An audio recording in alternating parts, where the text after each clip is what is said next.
Bonjour et bienvenue dans cette vidéo consacrée à l'encapsulation TCP/IP.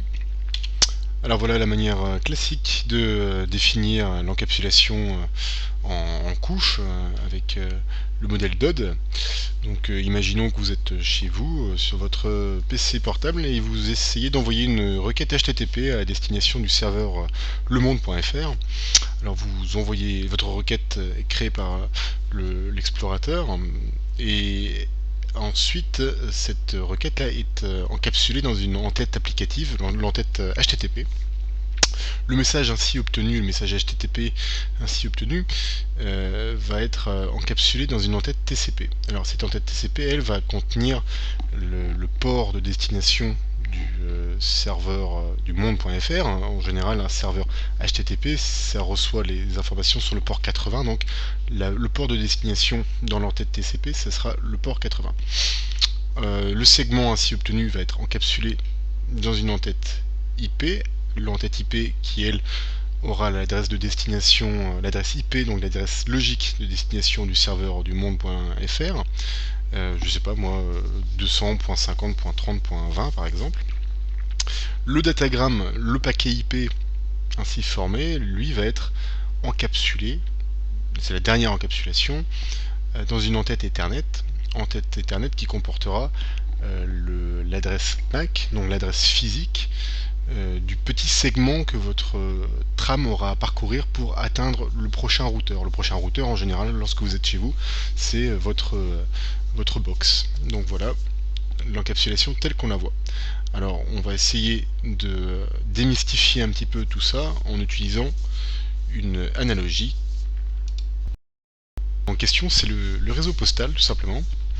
Donc imaginez-vous monsieur Philip Smith qui essaie d'écrire une lettre à son vieil ami Charles Dubois qui habite en France, à Brest.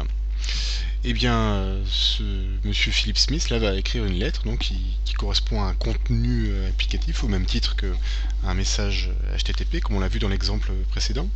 Il va donc mettre cette lettre dans une enveloppe qui va comporter les coordonnées de monsieur Charles Dubois, et il va mettre cette enveloppe dans sa boîte aux lettres de quartier. La lettre va être prise en charge ensuite par le réseau postal anglais, qui va le faire transiter par plusieurs centres de tri. La lettre va passer par le ferry via Calais par exemple, arriver en France, va transiter par de nombreux sites centres de tri français, et au final va arriver au centre de tri de Brest, où un facteur va se charger d'acheminer la lettre dans le bâtiment dans lequel monsieur Charles Dubois arrive et Charles Dubois vit, pardon, et le postier va être en mesure là de choisir la bonne boîte aux lettres qui correspond à l'appartement de monsieur Dubois. Alors vous allez me dire c'est bien joli tout ça, mais qu'est-ce que ça a à voir avec les réseaux IP, TCP, etc. tout ça? Et ben en fait rappelez-vous, dans une encapsulation avec le modèle classique tel qu'on l'a vu tout à l'heure, eh bien on avait plusieurs types de coordonnées, plusieurs types d'adresses en quelque sorte. Dans l'entête TCP on avait le port de destination, le port 80. On avait également l'adresse IP de destination, donc l'adresse logique. On avait également l'adresse MAC, l'adresse physique, comme on disait tout à l'heure, c'est l'adresse du prochain routeur qui va nous rapprocher de plus en plus vers la destination finale. Alors, si on voit ça sous cet angle-là, on peut regarder ce que M. Smith a renseigné sur l'enveloppe, donc côté destinataire. Il a mis tout d'abord l'adresse de M. Charles Dubois, 93 rue de la Somme à Brest. Il s'agit ici de l'adresse logique, l'adresse IP. Il a également numéroté, donné le numéro de l'appartement de monsieur Dubois, parce que si on ne met que l'adresse logique, et bien, étant donné qu'il y a plusieurs boîtes aux lettres dans le bâtiment, il y aurait une ambiguïté évidemment. Il faut qu'on précise bien le numéro de port, en quelque sorte, c'est-à-dire le destinataire final dans le bâtiment. Alors, toutes ces données donc l'adresse IP et le numéro de port, les équivalents du moins, eh bien ce sont des données de destination. Et Monsieur Smith a été suffisamment prudent pour en coller au dos de son enveloppe eh bien, les coordonnées de la source, c'est-à-dire ses propres coordonnées, afin que l'on puisse lui répondre.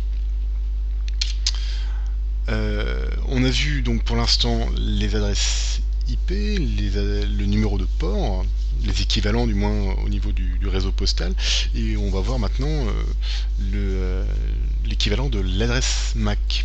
Alors, pour envoyer une lettre de Totnes jusqu'à Brest, eh bien l'enveloppe va transiter par plusieurs centres de tri. Et à chaque fois, entre chaque centre de tri, par exemple ici entre Calais et Paris, eh bien l'enveloppe va être mise dans un convoi, dans une boîte ou dans un container qui va avoir une adresse de tronçon, donc de source et de destination. Par exemple, l'enveloppe est arrivée à Calais, elle est passée entre les mains d'un postier qui a dit tiens, cette lettre-là doit transiter par Paris.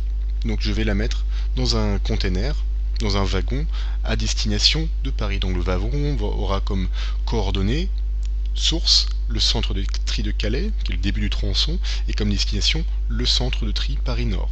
Ici, il n'est pas question de mettre sur le wagon eh bien, l'adresse de la destination finale. Il s'agit juste de faire transiter l'enveloppe à destination du prochain centre de tri.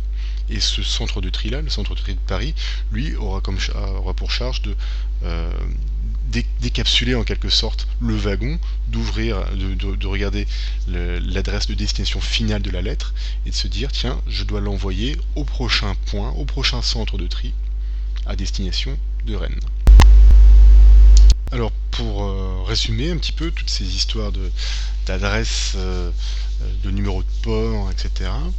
Eh bien, il suffit de faire un petit peu un comparatif. Donc la lettre que M. Smith a envoyée à M. Dubois, il s'agit bien du message HTTP.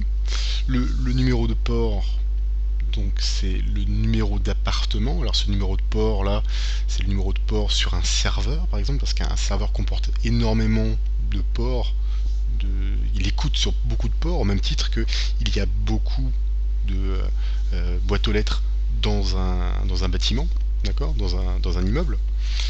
Et il ne faut pas qu'il y ait d'ambiguïté. Il faut que chaque courrier aille au bon destinataire qui habite dans le bâtiment, au même titre qu'il faut que un message arrive dans le bon port pour la bonne application sur un serveur. L'adresse IP, eh bien, on a vu que c'était le nom et le prénom et également l'adresse postale de la destination, d'accord. Et donc cette adresse-là, elle est immuable, c'est-à-dire qu'elle ne change pas du début à la fin du transit du message. Sur l'enveloppe, eh bien l'adresse de Monsieur Dubois, elle est toujours la même, peu importe le nombre de centres de tri qu'il va traverser. L'adresse MAC, en revanche, les coordonnées du centre de tri qui correspondent aux coordonnées du centre de tri le plus proche qui nous rapproche justement de la destination finale, et bien l'adresse MAC en revanche va changer tout le temps. Donc si je reviens sur ce schéma là, l'équivalent de l'adresse MAC, donc comme si chaque centre de tri était un routeur, et bien l'adresse MAC à chaque fois de destination va changer. Par exemple d'ici et ici, comme on avait dit tout à l'heure, l'adresse MAC de destination c'est Paris, l'adresse MAC de destination d'ici et ici c'est Rennes, l'adresse MAC de destination d'ici et ici c'est Brest, etc., etc. Sans pour autant que l'adresse de destination finale, l'adresse qui est écrite sur l'enveloppe ou encore l'adresse IP n'ait changé. Voilà, vous savez tout sur, ou presque, sur l'encapsulation IP. Il ne nous reste plus qu'à voir la suite. Traduit en réalité, imaginez-vous que vous êtes chez vous sur votre ordinateur portable avec votre Freebox et que vous essayez d'envoyer une requête HTTP à destination du serveur de lemonde.fr, donc le port 80 de lemonde.fr.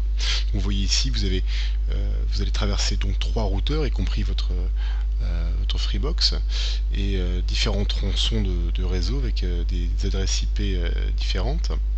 Et chaque interface là a une adresse MAC particulière ainsi qu'une adresse IP particulière. Donc si on analyse la trame, toutes les données de toutes les couches qui composent la trame au niveau de ce tronçon là, on voit que la source, le port, ça va être un port quelconque, un port aléatoire choisi par votre ordinateur. L'adresse IP, c'est l'adresse IP source, donc 10.0.0.1. L'adresse MAC, ça va être votre adresse MAC, l'adresse MAC de ce tronçon, l'adresse MAC source de ce tronçon, donc l'adresse MAC 1. La destination, c'est la destination finale. Le port 80, c'est le port 80 final du serveur lemonde.fr. De même pour l'adresse IP, c'est l'adresse IP finale 40.0.0.2. L'adresse MAC, en revanche, ce n'est pas l'adresse MAC du serveur de lemonde.fr, c'est juste l'adresse MAC du prochain routeur. Donc c'est l'adresse MAC, l'adresse de la fin du tronçon.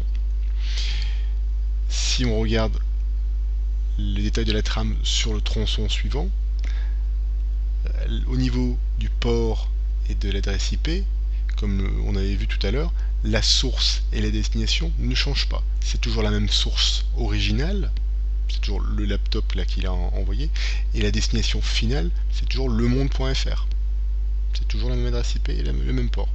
En revanche, pour les adresses MAC, l'adresse MAC source, c'est l'adresse MAC source de ce tronçon, donc c'est MAC 3, et l'adresse MAC destination, c'est MAC 4. Et ainsi de suite.